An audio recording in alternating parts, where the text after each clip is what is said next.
Hello students, I am doctor Tushar and you are watching Tushar sir academy. अब तक हमने oxidative phosphorylation का एक जनरल ओवरव्यू ले लिया है। उसके अलावा हमने क्या किया है, प्रोस्थेटिक ग्रुप्स जो होते हैं इलेक्ट्रॉन ट्रांसपोर्ट चेन में जो पार्टिसिपेट करते हैं, उन सभी प्रोस्थेटिक ग्रुप्स का एक डिटेल स्ट्रक्चर स्टडी हमने कर लिया है। ठीक है, आज हम जो स्टार्ट करने वाले हैं वो है आपके इलेक्ट्रॉन ट्रांसपोर्ट चेन में पार्टिसिपेट करने वाले कॉम्प्लेक्सेस, जो मेजर 4 कॉम्प्लेक्सेस है उनकी स्टडी आज से हम स्टार्ट कर रहे हैं, जिसमें कि जो सबसे पहला कॉम्प्लेक्स 1 है उसका डिटेल हम आज यहाँ देखने वाले हैं।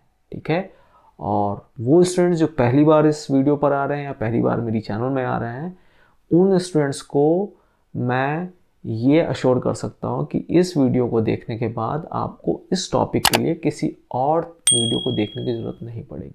क्यों? क्योंकि हम यहाँ पर जितनी डिटेल में स्टडी करने वाले हैं इस टॉपिक के बारे में, उतनी डिटेल स्टडी कहीं पे भी और किसी भी वीडियो में आपको नहीं मिलेगी। सो आप इस वीडियो के लास्ट तक बने रहें और कुछ नया एंड डिफरेंट ऐड करें अपने नॉलेज में, ताकि हम कुछ एक्स्ट्रा एजेस ले सकें अपने कॉम्पिटिटिव एग्जामिनेशन में। ठीक है, तो चलिए अब स्टार्ट करते हैं कॉम्प्लेक्स 1 के बारे में। तो सबसे पहले हम कॉम्प्लेक्स 1 के स्ट्रक्चर को देखते हैं, उसके बाद फिर हम उसके फंक्शन को देखेंगे कि वो कैसे फंक्शन परफॉर्म करता है। ठीक है, तो चलिए सबसे पहले हम स्ट्रक्चर की बात करते हैं। तो जो आपका कॉम्प्लेक्स 1 है बेसिकली क्या होता है, आपके 44 डिफरेंट पॉलीपेप्टाइड चेन से मिलकर बना हुआ है। कितने? 44 डिफरेंट पॉलीपेप्टाइड चेन से मिलकर बना हुआ है। और ये आपके इलेक्ट्रॉन ट्रांसपोर्ट चेन में जो डिफरेंट कॉम्प्लेक्सेस हैं उनमें सबसे बड़ा कॉम्प्लेक्स भी क्या है, आपका कॉम्प्लेक्स 1 है। ठीक है, इसके अलावा ये जो कॉम्प्लेक्स है बेसिकली क्या है, इसको हम 2 कंपोनेंट में डिवाइड कर सकते हैं। पहला तो आपका जो होता है ये पहला जो आपका वर्टिकल कंपोनेंट है या वर्टिकल कॉम्प्लेक्स, उसके साथ ही बाइंडेड फॉर्म में आपका क्या होता है, एक हॉरिजॉन्टल कॉम्प्लेक्स होता है या हॉरिजॉन्टल कंपोनेंट है। ये दोनों कॉम्प्लेक्स मिलकर ही कॉम्प्लेक्स 1 को बनाते हैं। ठीक है, अब बात करते हैं कि जो आपका ये वर्टिकल कंपोनेंट है बेसिकली ये 9 सब यूनिट से मिलकर बना हुआ होता है। ठीक है, और जो आपका हॉरिजॉन्टल कंपोनेंट है ये आपके 7 सब यूनिट से मिलकर बना हुआ होता है। ठीक है, और हर सब यूनिट को हम यहाँ बेसिकली NQO से डिनोट करते हैं। उसके बाद हम न्यूमेरल बेसिस पे उन सब यूनिट्स को डिफाइन करते हैं। ठीक है, तो जो आपका जो वर्टिकल कॉम्प्लेक्स है वो आपके 9 सब यूनिट से मिलकर बना हुआ है, जिसमें कि आते हैं आपके NQO 1 to 6, NQ1 2 3 4 5 6। उसके बाद आपका आता है NQO 9, then NQO 15 and NQO 16। तो ये टोटल 9 आपके सब यूनिट्स मिलकर क्या करते हैं, आपके कॉम्प्लेक्स 1 के जो वर्टिकल कॉम्प्लेक्स का जो कंपोनेंट है उसको बनाते हैं। और जो हॉरिजॉन्टल कॉम्प्लेक्स है आपका, उसको आपके 7 सबयूनिट्स मिलके बनाते हैं, जो कि है आपके NQO 7 8, देन NQO 10 11 12 13 14। ठीक है, तो ये जो आपका हॉरिजॉन्टल कंपोनेंट है वो 7 सबयूनिट से मिलके बना हुआ है। और ये सभी 7 सबयूनिट्स में जो होते हैं एग्जिस्ट करने वाले जो स्ट्रक्चर्स है वो क्या है, आपके ट्रांस मेम्ब्रेन हेलिक्स स्ट्रक्चर्स होते हैं। इतनी बात समझ में आ रही है? ठीक है, नेमिंग आपको समझ में आ गई कि जो आपके NQO जो सबयूनिट्स को हमने नेम किया है, और उन सबयूनिट्स के बेसिस पे हमने डिफाइन किया कि कौन से सबयूनिट्स कहाँ एग्जिस्ट करते हैं। ठीक है, अब इसके बाद हम बात करते हैं इसके फंक्शन की, कि ये कैसे फंक्शन परफॉर्म करता है, इलेक्ट्रॉन कैसे ट्रांसफ़र होते हैं आपके, और कैसे प्रोटॉन की पंपिंग होती है आपके मैट्रिक्स से आपके इंटरमेम्ब्रेन स्पेस में। ठीक है, चलिए उसको देखते हैं। तो चलिए स्टार्ट करते हैं। सबसे पहले देखा था आपने क्या, सिट्रिक एसिड साइकिल को। सिट्रिक एसिड साइकिल में क्या हुआ था, आपने एम्पल अमाउंट ऑफ NADH का प्रोडक्शन किया था। ठीक है, और ये NADH अल्टीमेटली कहाँ पहुँचता है, आपके इलेक्ट्रॉन ट्रांसपोर्ट चेन में पहुँचता है। और वो जो इंट्रैक्ट करता है वो आपके किस कॉम्प्लेक्स से करता है, कॉम्प्लेक्स 1 से करता है। उसका इंट्रैक्शन किससे होता है, आपके कॉम्प्लेक्स 1 से। NADH का फुल फॉर्म क्या हुआ आपका, nicotinamide adenine dinucleotide. क्या फुल फॉर्म है आपका, nicotinamide adenine dinucleotide. ठीक है, तो ये NADH क्या होता है, हाइड्राइड आयंस को लेकर आता है। और ये हाइड्राइड आयंस के पास क्या होता है, ये हाई एनर्जी 2 इलेक्ट्रॉन्स एग्जिस्ट करते हैं। और यही 2 इलेक्ट्रॉन्स को ये NADH क्या करता है, आपके सबसे पहला जो इस कंपोनेंट का, जो हम यहाँ पे वर्टिकल कंपोनेंट की बात कर रहे हैं, वहाँ पे इन दोनों इलेक्ट्रॉन को सबसे पहले लेने वाला या सबसे पहले उसका कैरियर मॉलिक्यूल जो होता है वो होता है FMN। क्या होता है, FMN। ये FAD जो आप पढ़ते हैं FADH2 FAD उसका ही क्या है, एक जुड़वा भाई है, ठीक है। तो FMN क्या होता है, सबसे पहले इन दोनों इलेक्ट्रॉन को लेता है। FMN का मतलब क्या हुआ, फ्लेविन मोनोन्यूक्लियोटाइड, ठीक है। तो ये FMN क्या होता है, इन दोनों इलेक्ट्रॉन को लेता है और उसके बाद ये FMN क्या करता है, इन दोनों इलेक्ट्रॉन्स को एक series of iron sulphur cluster जो होते हैं आपके, उन सीरीज में इन इलेक्ट्रॉन्स को डोनेट कर देता है। और देन ये इलेक्ट्रॉन इस सीरीज को में क्या होते हैं, एक आयरन सल्फर क्लस्टर से दूसरे आयरन सल्फर क्लस्टर पे जंप करते हुए अल्टीमेटली कहाँ पहुँचते हैं, आपके यूबिक्विनॉन के पास पहुँचते हैं। किसके पास पहुँचते हैं, यूबिक्विनॉन के पास। और उसके बाद यूबिक्विनॉन के पास जब ये इलेक्ट्रॉन, दोनों इलेक्ट्रॉन पहुंच जाते हैं, देन यूबिक्विनॉन, पहले एक इलेक्ट्रॉन जब पहुंचता है तो यूबिक्विनॉन सेमीक्विनॉन में कन्वर्ट होता है, एंड जब दूसरा इलेक्ट्रॉन पहुंचता है तो सेमीक्विनॉन फिर यूबिक्विनॉल में कन्वर्ट होता है। और ये जो पॉकेट है यहाँ पे यूबिक्विनॉन जिसमें बाइंडेड फॉर्म में रहता है, वहाँ से रिलीज होता हुआ फिर कहाँ चला जाता है, आपके जो आपका मेम्ब्रेन, जो आपका हाइड्रोफोबिक मेम्ब्रेन है, क्योंकि इसके पास एक लॉन्ग आइसोप्रीन की हाइड्रोफोबिक चेन है, जिसकी वजह से क्या होता है, ईजिली सॉल्युबल होता है आपके ये मेम्ब्रेन में, और ये फ्लोट करता हुआ अल्टीमेटली ये दोनों इलेक्ट्रॉन को पहुंचा देता है किसके पास, आपके कॉम्प्लेक्स 3 के पास, ठीक है। इतनी बात समझ में आ रही है यहाँ पे कैसे इलेक्ट्रॉन फ्लो हो रहा है।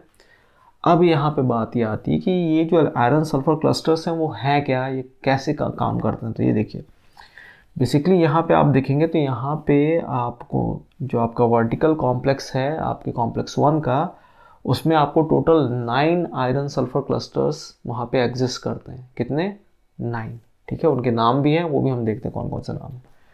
तो नॉर्मली वही 1 2 3 4 ही स्टार्ट होता है, 1 से लेकर आपके 7 तक हैं, ठीक है। उसमें भी सब डिवीज़न है, वो देख लेते हैं, टोटल 9 है। तो चलिए अब बात करते हैं यहाँ पे जो आपके 9 आयरन सल्फर क्लस्टर्स है उनका नाम क्या है और वो किस तरीके से बिहेव करते हैं, ठीक है। तो सबसे पहले हो गया आपका N1A, ठीक है, N1B, N2, N3, N4, N5, N6A, N6B and N7। ये टोटल आपके क्या है, 9 आयरन सल्फर क्लस्टर्स हैं, जिसके थ्रू ही इलेक्ट्रॉन्स वन क्लस्टर से दूसरे क्लस्टर पे जंप करते हैं और अल्टीमेटली पहुंचते हैं आपके कहाँ पे, यूबिक्विनॉन तक। अब यहाँ पे होता क्या है, देखिए, जो FMN है आपका, वो ऐसा नहीं होता कि वो दोनों इलेक्ट्रॉन्स को एक साथ डोनेट कर देता है आपके आयरन सल्फर क्लस्टर्स पे। वो पहले एक इलेक्ट्रॉन को डोनेट करता है और वो इलेक्ट्रॉन जंप करता हुआ आपके सीरीज़ में यूबिक्विनॉन तक पहुंचता है और यूबिक्विनॉन को सेमीक्विनॉन में कन्वर्ट करता है। देन सेकेंड इलेक्ट्रॉन फिर आपका ट्रांसफ़र होता है और वो फिर जंप करता हुआ आपके कहाँ पहुंचता है, यूबिक्विनॉन तक, और उसको कन्वर्ट करता है यूबिक्विनॉल में, ठीक है। इतनी बात समझ में आ रही है। तो इस तरीके से आपके इलेक्ट्रॉन ट्रांसपोर्ट होते हैं आपके यूबिक्विनॉल तक, ठीक। अब बात आती है कि इलेक्ट्रॉन तो ट्रांसफ़र हो गया आपके यूबिक्विनॉल में, और यूबिक्विनॉल ने इस इलेक्ट्रॉन को आपके कॉम्प्लेक्स 3 तक पहुंचा भी दिया और आगे वो अपने ऑक्सीजन तक भी पहुंच जाएगा।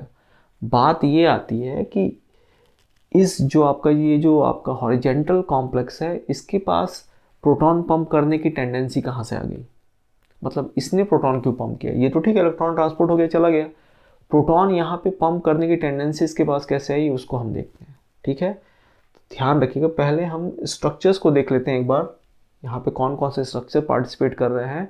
उसके बाद हम बात करेंगे इसका मैकेनिज्म कैसा होता है, इस फंक्शन को परफॉर्म करने का मैकेनिज्म कैसा होता है, प्रोटॉन पंप करने का, ठीक है। तो देखिए, ये तो आपको समझ में आ रहा है, ये आपका FMN है, ये आपके आयरन सल्फर क्लस्टर्स हैं, ठीक है। उसके बाद यहाँ पे एक आपका हेलिक्स का कॉम्प्लेक्स होता है जिसको हम NQO4 बोलते हैं। क्या बोलते हैं, इसको ध्यान रखिएगा, NQO4 हेलिक्स कॉम्प्लेक्स है जो कि यहाँ एग्जिस्ट करता है। उसके साथ एक और हेलिक्स मिलता है, सेपरेटेड हेलिक्स होता है, NQO6H1, इसको हम क्या बोलते हैं, NQO6H1, ठीक है। उसके अलावा ये हेलिक्सेस तो आपको कहाँ मिल रहे हैं, आपके वर्टिकल कंपोनेंट में या वर्टिकल कॉम्प्लेक्स में। जो आपका हॉरिजेंटल कॉम्प्लेक्स होता है वहाँ पे भी आपको हेलिक्स मिलते हैं। उसमें से एक हेलिक्स होता है आपका ये, जिसको हम बोलते हैं, जो आपके डार्क वॉयलेट कलर में है, इनको हम बोलते हैं एम्फीफैटिक हेलिक्स, जिनको हम HL से डिनोट करते हैं। एम्फीफैटिक बोलने का रीज़न बेसिकली ये है कि इसमें बोथ नेचर होता है, मतलब इसमें hydrophobic as well as hydrophilic both nature होता है। ऑब्वियसली बात है, ये बिल्कुल एजेस पे है आपके मेम्ब्रेन के, तो इसमें बहुत सारे ऐसे अमीनो एसिड्स होंगे जिनका इंट्रैक्शन क्या हो रहा होगा, आपके मैट्रिक्स के से हो रहा होगा तो उसमें हाइड्रोफिलिक नेचर होना चाहिए, और जो अमीनो एसिड जो इंटरेक्ट कर रहे हैं आपके मेम्ब्रेन से उसमें हाइड्रोफोबिक नेचर होना चाहिए। तो इसकी वजह से इसका जो नेचर होता है वो क्या होता है, एम्फीफैटिक होता है। ठीक है, इसको हम डिनोट करते हैं HL से। और ये क्या होता है, हॉरिजेंटली, ये हेलिक्स कैसे होते हैं, हॉरिजेंटली होते हैं। ठीक है, उसका भी एक रीज़न है, वो भी हम देखेंगे अभी। उसके अलावा क्या होते हैं, आपके 3 डिसकंटिन्यूस हेलिक्स होते हैं। डिसकंटिन्यूस हेलिक्स होने का मतलब क्या हुआ कि हेलिक्स कैसे हैं, कि हेलिक्स का फॉर्मेशन है, फिर उसके बाद कहीं लूप बन गया है, फिर उसके बाद हेलिक्स का फॉर्मेशन ऐसे है, तो इसको हम बोलते हैं डिसकंटिन्यूस हेलिक्स। यहाँ पे हेलिक्स प्रॉपरली इस वे में नहीं है कि एक कंप्लीट हेलिक्स का फॉर्मेशन नहीं है। ये हेलिक्स क्या है, थोड़ा सा हेलिक्स है, फिर लूप का फॉर्मेशन है, फिर एक हेलिक्स का फॉर्मेशन है, ऐसे 3 होते हैं आपके यहाँ पे। ठीक है, अब यहाँ पे कॉन्सेप्ट समझने वाली बात ये है, यहाँ पे बिल्कुल स्लाइडिंग मूवमेंट वाला कॉन्सेप्ट आता है। देखिए होता क्या है, उसको भी अभी देखते पहले होता क्या है। जैसे ही यहाँ पे इलेक्ट्रॉन ट्रांसपोर्ट होते हैं, यहाँ पे एक आयरन सल्फर क्लस्टर से दूसरे आयरन सल्फर क्लस्टर पे जैसे ही ट्रांसपोर्ट होते हैं, तो उसके ट्रांसपोर्ट, इलेक्ट्रॉन जब ट्रांसपोर्ट होते हैं तो क्या होता है, आयरन सल्फर क्लस्टर्स का कन्फर्मेशन चेंज होता है। और ये माइन्यूट कन्फर्मेशन चेंज जो होते हैं उससे क्या होता है, इस पूरे स्ट्रक्चर का भी कन्फर्मेशन चेंज होता है, जिसकी वजह से क्या होते हैं आपके ये NQ4 एंड NQO6H1, इनका कन्फर्मेशन भी चेंज होता है। और इनके कन्फर्मेशन चेंज होने से, क्योंकि ये इंटरेक्ट करते हैं आपके इस कॉम्प्लेक्स के साथ, तो इनका कन्फर्मेशन इंड्यूस चेंज जो होता है वो इंड्यूस करता है इस स्ट्रक्चर के कन्फर्मेशन चेंज होने में। और वो फिलहाल होता क्या है, जब इसका कन्फर्मेशन चेंज होता है तो फिर इसमें जो कन्फर्मेशन चेंज होगा वो क्या होता है, एक्चुअल में क्या होता है, स्लाइडिंग मूवमेंट का कन्फर्मेशन चेंज होता है। वो होता क्या है देखते हैं क्या। जैसे इलेक्ट्रॉन ट्रांसपोर्ट होते हैं तो वो क्या इंड्यूस करते हैं, कन्फर्मेशनल चेंज। कन्फर्मेशनल चेंज होने से इनका कन्फर्मेशन चेंज होता है, और ये फिर इंड्यूस करते हैं यहाँ पे कन्फर्मेशनल चेंज। वो होता क्या है देखिए, इसको हम मान लेते हैं इन आपके हेलिक्स को एक इस तरीके से। डिसकंटिन्यूस का मतलब क्या हुआ, ऐसा कुछ है, फिर यहाँ पे ये एक हेलिक्स का एक पार्ट इधर है। ठीक है, वैसे एक और है, ठीक ऐसा है। और ये जो इसका जो ये वाला हेलिक्स है, ये क्या है आपके पर्टिकुलर दिस टाइप के हेलिक्स से अटैच्ड है। जैसे ही कन्फर्मेशन चेंज होता है तो ये जो आपका हॉरिजॉन्टल हेलिक्स एग्जिस्ट कर रहा है, इनमें क्या होता है, स्लाइडिंग मूवमेंट एग्जिस्ट करता है। स्लाइडिंग मूवमेंट का मतलब क्या है, ये इधर या इस तरफ, दोनों तरफ से ऐसे तरीके से स्लाइड करेंगे कि ये जो डिसकंटिन्यूटी है वो क्या किस में कन्वर्ट हो जाए, आपके कंटिन्यूटी में। मतलब समझ में आ रहा है, ये ऐसा हो जाए, लेकिन अल्टीमेटली ये जो पार्ट है वो फिर से क्या हो जाए, इस पोजीशन पे पहुंच जाए। ये दोनों एक क्या है, कंप्लीट एक सिंगल स्ट्रक्चर बना लें, मतलब ये दोनों आपस में क्या हो जाए, एक सिंगल वे में आ जाए। बात समझ में आ रही है, तो एक सिंगल कंटिन्यूटी हो जाएगी। तो इसको जो डिसकंटिन्यूस हेलिक्स स्ट्रक्चर है उसको एक कंटिन्यूस हेलिक्स स्ट्रक्चर में कन्वर्ट करने के लिए यहाँ पे ये स्लाइडिंग मूवमेंट होती है। और इसको इंड्यूस कौन करता है, आपके NQ4 एंड NQ6H1। ठीक, अब इससे होता क्या है, जो ये डिसकंटिन्यूटी है वो क्या करती है, आपके प्रोटॉन के फ्लो को ब्लॉक करने का काम करती है। क्या है, जब तक इसमें इस हेलिक्स में डिसकंटिन्यूटी होगी तब तक प्रोटॉन आपका मैट्रिक्स से आपके इंटरमेम्ब्रेन स्पेस में नहीं जा पाएगा। लेकिन जैसे ही इलेक्ट्रॉन का फ्लो यहाँ पे होता है, NADH आता है, अपना रिएक्शन परफॉर्म करता है, यहाँ पे कन्फर्मेशन चेंज होता है, वो इंड्यूस करता है इसके कन्फर्मेशन चेंज को, और फिर जो ये डिसकंटिन्यूस हेलिक्स हैं वो एक कंटिन्यूस हेलिक्स में कन्वर्ट होते हैं, और फिर वहाँ से फिर प्रोटॉन क्या होते हैं आपके ईजिली पंप होते हैं आपके कहाँ, मैट्रिक्स से इंटरमेम्ब्रेन स्पेस में। इतनी बात समझ में आ रही है। चलिए अब यहाँ पे एक एनर्जेटिक कॉन्सेप्ट भी देख लेते हैं, वहाँ पे होता क्या है। देखिए कि जो यहाँ पे जो ये आपका कॉम्प्लेक्स 1 है वो जो कैटलाइज कर रहा है, बेसिकली क्या होता है, 2 प्रोसेस को साइमल्टेनियसली कैटलाइज करता है। पहला क्या होता है, पहला होता है आपका ये एक्सरगोनिक प्रोसेस, मतलब NADH का के जो हाइड्राइड हैं जो अपने 2 हाई एनर्जी इलेक्ट्रॉन्स को जो आपके FMN को डोनेट करते हैं, ये जो प्रोसेस है क्या है, हाईली एक्सरगोनिक प्रोसेस है। मतलब यहाँ पे एनर्जी रिलीज होती है, क्या होती है यहाँ पे, यहाँ पर एनर्जी रिलीज़ होती है और यही एनर्जी क्या करती है, रिलीज़ होने के बाद इलेक्ट्रॉन्स फ्लो होते हुए क्या होते हैं, आपके यूबिक्विनॉन तक पहुँचते हैं और यही एनर्जी क्या होती है, इसके कन्फर्मेशन को चेंज करती है। और आपका जो यहाँ पे जो प्रोटॉन पंपिंग का जो कॉन्सेप्ट है, साइमल्टेनियस जो हम परफॉर्म करने की बात कर रहे हैं, ये जो प्रोटॉन पंपिंग जो परफॉर्म करता है आपका ये कॉम्प्लेक्स, वो एक एंडरगोनिक रिएक्शन है। कैसा है, एक एंडरगोनिक रिएक्शन है, उसको एनर्जी रिक्वायर्ड है। तो यहाँ पे जो एनर्जी रिलीज हुई है वही एनर्जी को क्या करता है, आपका ये यूटिलाइज करता है प्रोटॉन को पंप करने के लिए। ठीक है, और वो कैसे होता है मैंने आपको भी बताया। हाई एनर्जी इलेक्ट्रॉन्स रन कर रहे हैं, कन्फर्मेशन उस एनर्जी से ही कन्फर्मेशन चेंज हो रहा है। कन्फर्मेशन चेंज होने के बाद इसका कन्फर्मेशन चेंज हुआ और कन्फर्मेशन चेंज होने के बाद फिर प्रोटॉन ईजिली आपके कहाँ हो गए, आपके मैट्रिक्स से इंटरमेम्ब्रेन स्पेस में चले गए। तो ये थ्रू आउट कॉन्सेप्ट है आपका कॉम्प्लेक्स 1 का, कि वो कैसे इलेक्ट्रॉन्स को ट्रांसपोर्ट करता है और कैसे प्रोटॉन आपके मैट्रिक्स से आपके इंटरमेम्ब्रेन स्पेस तक पहुंचते हैं माइटोकॉन्ड्रिया। ठीक है, चलिए इसके अलावा एक और कॉन्सेप्ट देख लीजिए। क्या है, ये जो प्रोटॉन का जो पंपिंग हुई है या जो फ्लो होता है वो क्या होता है, एक वेक्टोरियल फ्लो है। वेक्टोरियल फ्लो का मतलब क्या हुआ, वेक्टर से मतलब समझ में आता है डायरेक्शनल। डायरेक्शनल फ्लो का मतलब क्या है, यहाँ पे ऐसा नहीं हुआ है कि जब कन्फर्मेशन चेंज हुआ तो दो प्रोटॉन इधर एक डायरेक्शन में भाग रहे हैं और दो प्रोटॉन डाउनवर्ड डायरेक्शन में भाग रहे हैं, ऐसा कुछ नहीं है। यहाँ पे जितने भी प्रोटॉन फ्लो हो रहे हैं वो क्या हो रहे हैं, आपके यूनिडायरेक्शनल। मतलब क्या, मैट्रिक्स से कहाँ मूव कर रहे हैं, आपके इंटरमेम्ब्रेन स्पेस में मूव कर रहे हैं। तो ये बात समझ में आ रही है, मैट्रिक्स से इंटरमेम्ब्रेन स्पेस में मूव कर रहे हैं। तो इसका मतलब क्या हुआ कि यहाँ से जो 4 पॉजिटिव प्रोटॉन्स थे वो मूव करते हुए कहाँ पहुँच गए, आपके इंटरमेम्ब्रेन स्पेस में। तो इसका मतलब यहाँ पे क्या हुआ, 4 प्रोटॉन की कमी हो गई। तो यहाँ पे क्या होगा, नेगेटिविटी डेवलप होगी, तो इसको हम बोलते हैं एन साइड, नेगेटिव साइड।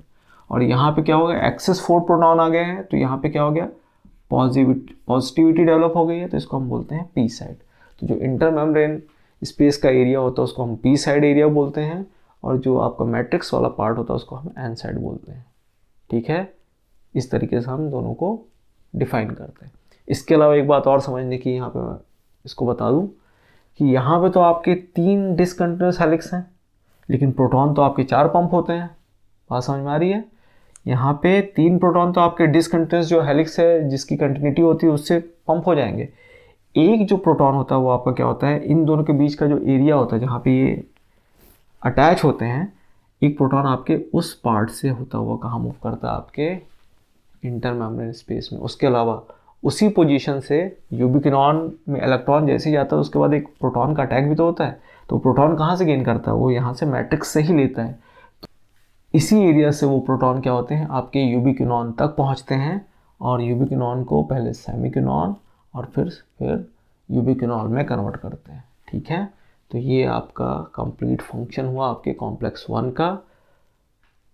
इसके अलावा अब इसका एक जनरल रिएक्शन देख लेते हैं। ठीक है, जनरल रिएक्शन क्या है, जनरल रिएक्शन ये है NADH, ठीक है, क्यूनॉन, 5 हाइड्रोजन्स कहाँ से, मैट्रिक्स के 5 हाइड्रोजन आयंस रिएक्शन में पार्टिसिपेट करते हैं in the presence of complex 1। NADH पहले तो NAD प्लस में कन्वर्ट होता है, ठीक है, और Q जो क्यूनॉन होता है वो क्यूनॉल में QH2 में कन्वर्ट होता है, क्यूनॉल में कन्वर्ट होता है। और यहाँ पे जो 5 प्रोटॉन्स थे मैट्रिक्स के, उसमें से जो 4 प्रोटॉन आपके होते हैं वो क्या होते हैं, आपके मैट्रिक्स से इंटरमेम्ब्रेन स्पेस में पहुँच जाते हैं। ठीक है, तो ये एक जनरलाइज रिएक्शन हुआ कि NADH कैसे अपना काम करता है, कॉम्प्लेक्स 1 कैसे इस रिएक्शन को कैटालाइज करता है। ठीक है, इसके अलावा बहुत सारे ऐसे केमिकल्स हैं जो क्या करते हैं, आपके इलेक्ट्रॉन ट्रांसपोर्ट चेन को ब्लॉक करने का काम करते हैं, अलग अलग कॉम्प्लेक्सेस को ब्लॉक करते हैं। कॉम्प्लेक्स 1 को बेसिकली जो आपके केमिकल्स है जो आपको इनहिबिट करते हैं वो है आपका एमिटॉल, रोटेनॉन, पेरिसिडीन ए एंड आपका माइक्सोथायोजॉल। ये 4 बेसिक केमिकल्स हैं, वेल नोन केमिकल्स हैं, जो कि आपके इलेक्ट्रॉन ट्रांसपोर्ट चेन का जो कॉम्प्लेक्स 1 है उसको इनहिबिट करने का काम करते हैं। एमिटॉल जो है बेसिकली क्या है, एक बारबिट्यूरेट आपका ड्रग है। रोटेनॉन आपका एक इंसेक्टिसाइड है और पेरिसिडीन ए जो होता है ये आपका क्या है, एक एंटीबायोटिक है। तो अलग अलग तरीके से अलग अलग फेजेस में हम क्या करते हैं, इनका यूज़ करते हैं इलेक्ट्रॉन ट्रांसपोर्ट चेन को ब्लॉक करने के लिए। ठीक है, और ये इनका जो बेसिक काम है, फंक्शन, इलेक्ट्रॉन ट्रांसपोर्ट चेन को ब्लॉक कैसे करते हैं ये कॉम्प्लेक्स 1 को, ये बेसिकली क्या करते हैं, जो आपका आयरन सल्फर क्लस्टर होता है उस पे उसको ब्लॉक कर देते हैं। तो जब आयरन सल्फर क्लस्टर ब्लॉक हो गया तो इलेक्ट्रॉन जंप ही नहीं कर पाएगा, एक क्लस्टर से दूसरे क्लस्टर में नहीं जा पाएगा, तो अल्टीमेटली जो यूबिक्विनॉन है यूबिक्विनॉल में कन्वर्ट नहीं हो पाएगा और इलेक्ट्रॉन आपके कॉम्प्लेक्स 3 तक पहुँचेंगे नहीं। ठीक है, तो इस तरीके से ये केमिकल्स क्या करते हैं, इनको क्या करते हैं, ब्लॉक करने का काम करते हैं। ठीक है, चलिए, तो ये थी आपके कॉम्प्लेक्स 1 की कहानी कि कैसे आपका प्रोटॉन पंप होता है, कैसे आपके इलेक्ट्रॉन ट्रांसपोर्ट होते हैं वन प्लेस से दूसरे प्लेस में और अल्टीमेटली पहुंचते हैं आपके यूबिक्विनॉन तक, और यूबिक्विनॉन फिर इसको पहुंचाता है आपके कॉम्प्लेक्स 3 तक। ठीक है, इसके बाद जो नेक्स्ट लेक्चर होगा, ऑब्वियस ही बात है कॉम्प्लेक्स 1 पढ़ा है तो नेक्स्ट लेक्चर जो होगा आपका क्या होगा, कॉम्प्लेक्स 2 का। कॉम्प्लेक्स 2 को देखेंगे क्योंकि हमने कॉम्प्लेक्स 2 को एक बार और पढ़ा है। कहाँ पढ़ा है आपने? जी हाँ, क्रेब्स साइकिल में पढ़ा है। ठीक है, तो कॉम्प्लेक्स 2 को आपने सक्सिनेट डिहाइड्रोजनेज के फॉर्म में क्रेब्स साइकिल में पढ़ाई है, वहीं पे उसका मेजर फंक्शन है। और यहाँ पे सक्सिनेट डिहाइड्रोजनेज कैसे अपना फंक्शन परफॉर्म करता है इलेक्ट्रॉन ट्रांसपोर्ट चेन में, उसको हम इसके नेक्स्ट लेक्चर में देखने की कोशिश करेंगे। अब तक के लिए फ़िलहाल इतना ही, मिलते हैं अब अपने नेक्स्ट लेक्चर में, तब तक के लिए बेस्ट ऑफ लक, जय हिंद।